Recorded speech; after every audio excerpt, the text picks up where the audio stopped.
When you stand at the edge of a landscape, judging the health of that ecosystem by sight alone is a nearly impossible task. Take the Salcombe Network, an ecological web in the UK spread across 11 distinct physical sites. A surface-level survey might categorize these locations with simple labels: 4 separate woodlands, 3 varied grasslands, 3 distinct brownfields, and 1 patch of scrub. But those broad visual buckets lack precision.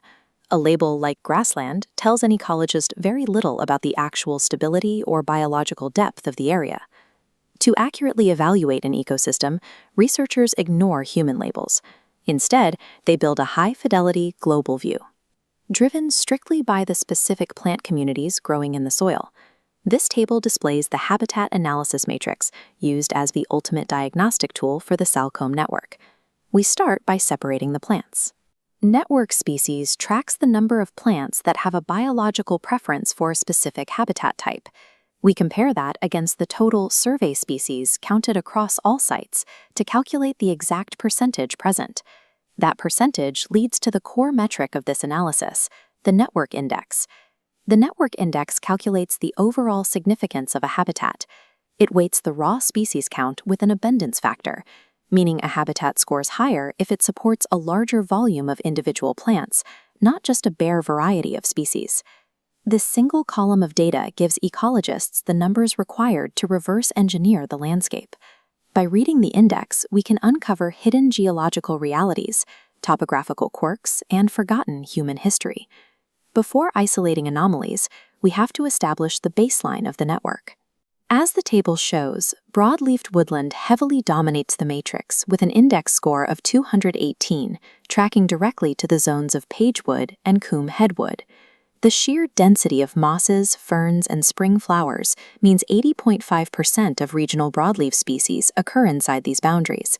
The secondary dominant habitat surrounding those trees is hedgerow scrub.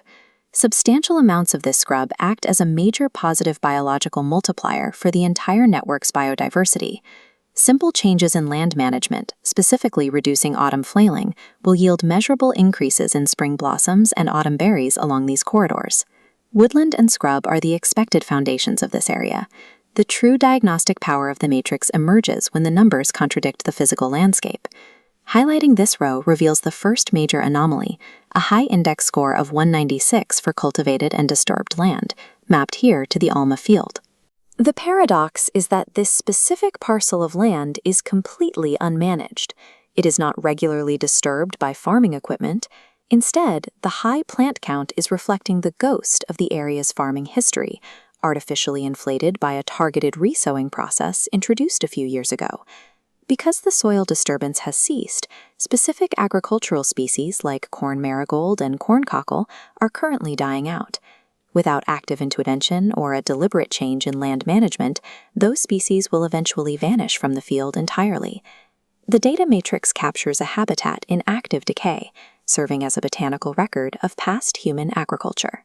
The most surprising physical anomaly in the data is the high abundance of wet grassland species, scoring a 127 on the index.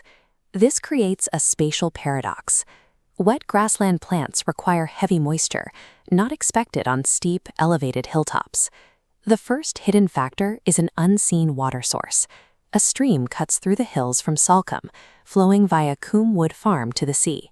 This specific waterway provides the localized moisture necessary to support these unexpected plants despite the elevation.